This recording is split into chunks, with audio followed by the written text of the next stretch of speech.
राजस्थान की संभावनाएं और उसमें युवाओं की भूमिका पे बात की। उसी से जुड़ा अगला सवाल है युवाओं और आपके संघर्ष के बारे में, नरेंद्र जी का।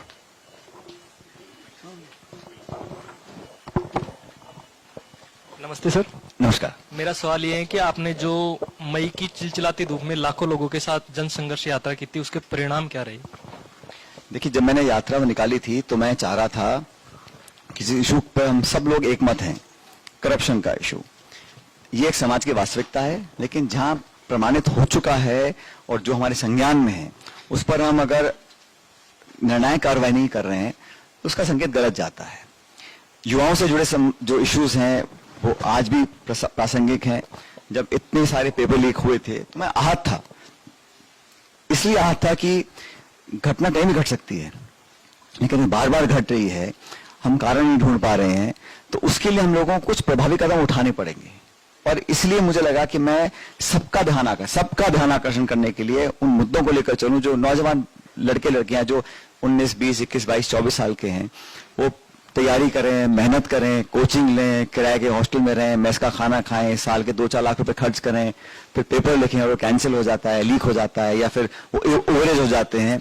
और मध्यम वर्ग के बच्चियों के परिवार जो अपना पेट काट के लोगों को देते हैं, मैं जानता हूं किस हालात में लोग कोचिंग लेते हैं, बहुत तरह, उनके साथ अगर ऐसा होता है तो उसको मैं बहुत अमाननीय मानता हूं, उसको अनएक्सेप्टेबल है। बच्चों के भविष्य के साथ कोई भी खिलवाड़ नहीं कर सकता, कोई दल, कोई पार्टी, कोई सरकार, मैं मानता हूं।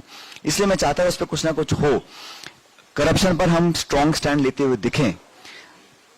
आरपीएससी में रिफॉर्म्स बहुत जरूरी हैं। मैं जिस बात पे पहले स्टैंड करता था आज भी स्टैंड करता हूं, लेकिन मुझे संतोष इस बात का है कि अखिल भारतीय कांग्रेस कमेटी, हमारी पार्टी का जो मुख्यालय है, इन सारी बातों को उन्होंने सुना, संज्ञान लिया, एक्सेप्ट किया। और उसी का कारण है कि राजस्थान की विधानसभा ने एक नया कानून बनाया है कि अगर कोई पेपर लीक में लिप्त पाया जाएगा उसकी सजा का दायरा हमने बढ़ा के उम्र कैद तक कर दिया है।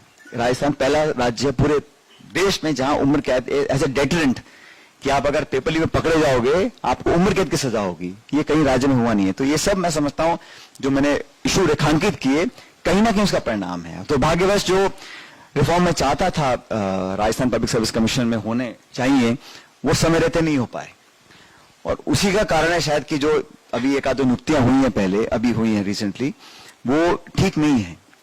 और मैं डिटेल्स में नहीं जाऊंगा, लेकिन उसका खुद जब एक्सेप्ट मुख्यमंत्री भी कर रहे हैं कि हमसे गलती होगी, गलत हुआ, तो इसी गलतियों को रोकने के लिए मैं चाह रहा था कि ऐसा कोई मापदंड बन जाए कि जब नियुक्तियां हों उसमें ऐसा प्रावधान बन जाए कि भाई इस फला व्यक्ति की ये कैटेगरी, ये क्वालिफिकेशन, ये क्रेडिबिलिटी स्थापित होनी चाहिए। कोई भी व्यक्ति हो, सरकार किसी की हो, क्योंकि वो गंगोत्री है। अजमेर आरपीएससी से एग्जाम बनते हैं, पेपर बनते हैं, इंटरव्यू होते हैं, जो आने वाली जो प्रशासनिक जो सर्विसेज के जो लड़के जाते हैं वो वहां से निकल कर आते हैं।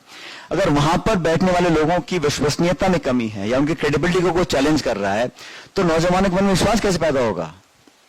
मुझे पता है कि भाई वो व्यक्ति संदिग्ध है, या वो अब जैसे अभी एक कोई साहब जेल में है, शायद ये पे केस चल रहा है, एक तो मेरे ख्याल ज्वाइन करके आए नहीं वापस, मेरे ख्याल जो अभी हो कर रहा है उनको, हाँ, तो ये गलतियां ना हो। मैंने इसलिए इशू उठाए थे कि इस प्रकार की अगर गलतियां हो जाती हैं, और क्यों हो, ये कोई छोटी मोटी पोस्ट तो है नहीं, अगर हम दे रहे हैं तो कम से कम, और किसी को खुश करने के लिए या कोई सामाजिक संतुलन बिठाने के लिए इन कॉन्स्टिट्यूशनल पोजीशंस को अगर कोई ढंग से इस्तेमाल नहीं कर पा रहे हैं तो मैं उसको गलत मानता था। वो दुर्भाग्यवश क्योंकि चुनाव पे डिक्लेयर हो गए और समय कम रहा, लेकिन बेहतर होता कि आरपीएससी में भी कुछ ना कुछ ऐसे एक, जैसे अभी मैंने देखा कि हमने सरकार ने घोषणा करी है कि ओपीएस है, ओपीएस के लिए कानून बनाने जा रहे हैं ताकि इसमें कुछ छेड़छाड़ ना हो।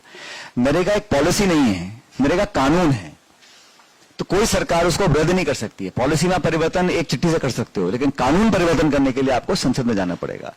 इसलिए मुझे खुशी है कि ओपीएस के लिए हमारी सरकार ने कहा कानून बना देंगे ताकि आने वाली सरकार छेड़खानी ना करे।